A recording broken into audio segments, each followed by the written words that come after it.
Since the 20th century, the industry development has propelled urbanization. However, municipal waste pollution is becoming increasingly serious. Currently, about 10 billion tons of waste is produced annually all over the world. 6 times the global grain output, 14 times the steel output. However, dumping and landfilling is still the mostly used way of waste disposal, which encroaches on the land, stinks and produces a large number of pollutants such as bacteria, virus, methane, ammonia, and sulfide. Besides, the leachate produced by landfills is polluting the groundwater in the long run.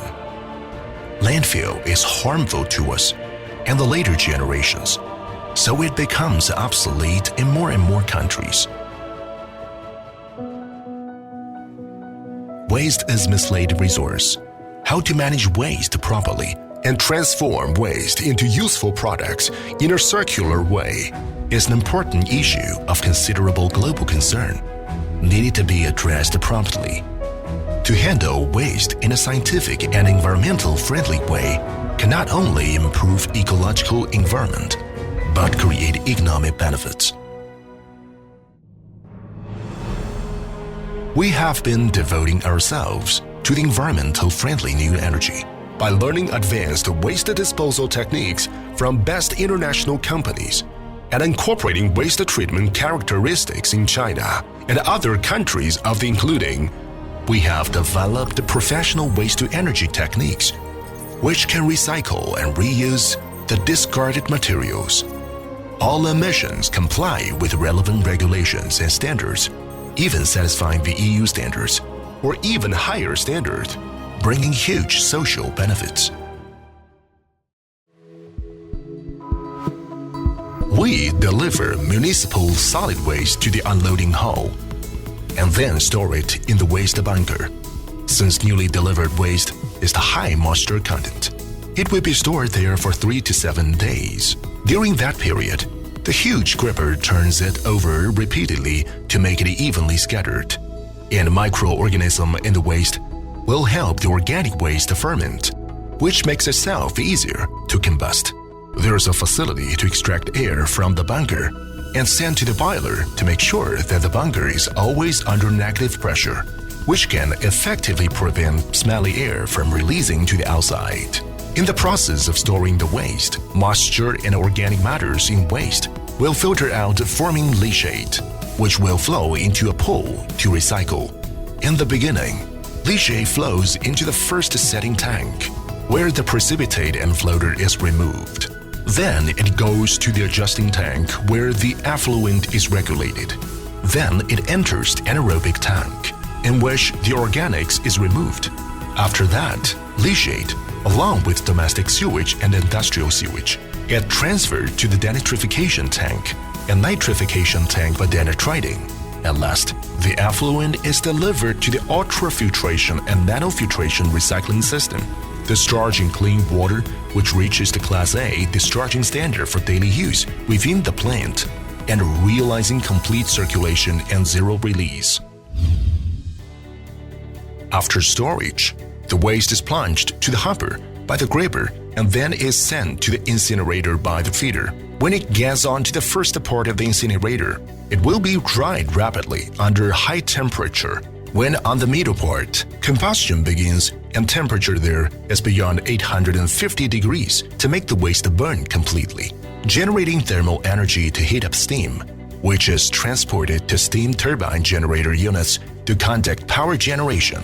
When waste gets onto the final part of the incinerator, slag falls and secondary combustion is conducted for burnout.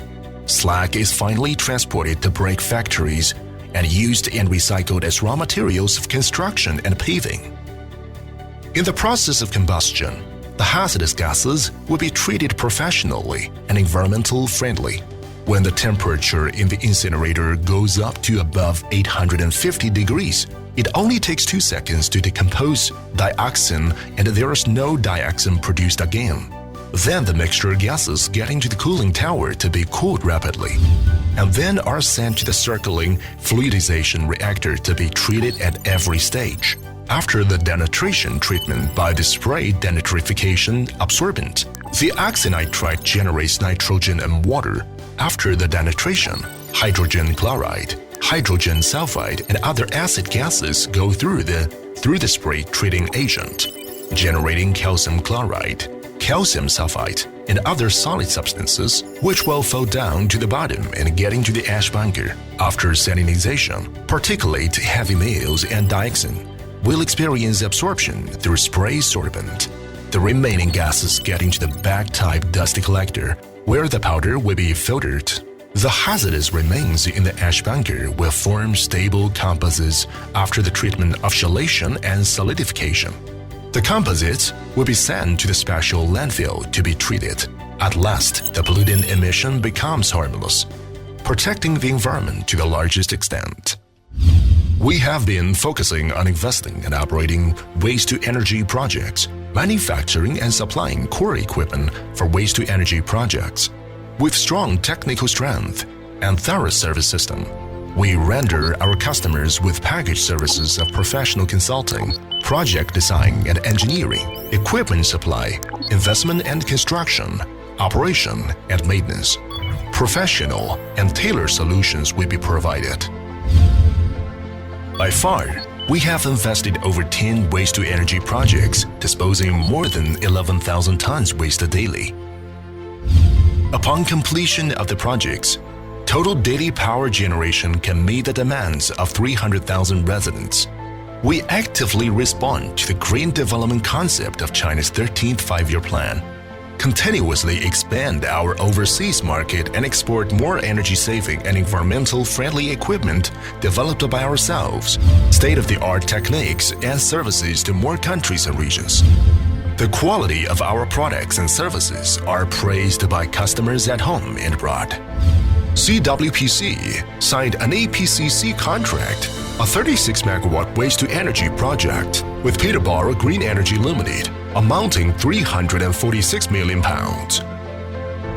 VKE Chiang Mai 1/600 tons per day waste-to-energy project, Thailand. VKE Bunslok 1/600 tons per day waste-to-energy project, Thailand.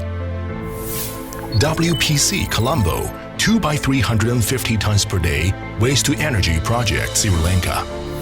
Zigong 2/400 tons per day waste-to-energy project, Sichuan, China.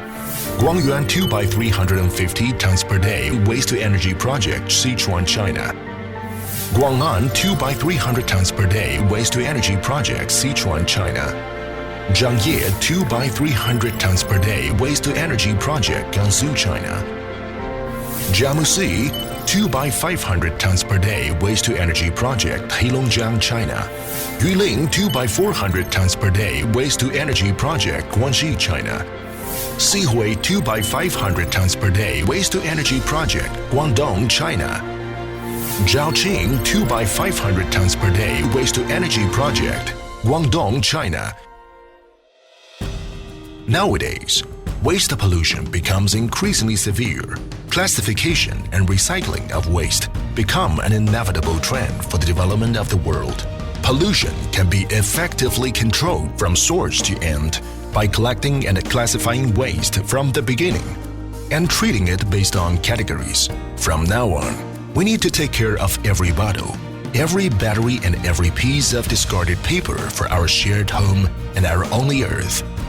Every company and citizen is obliged to protect the environment and reduce the pollution.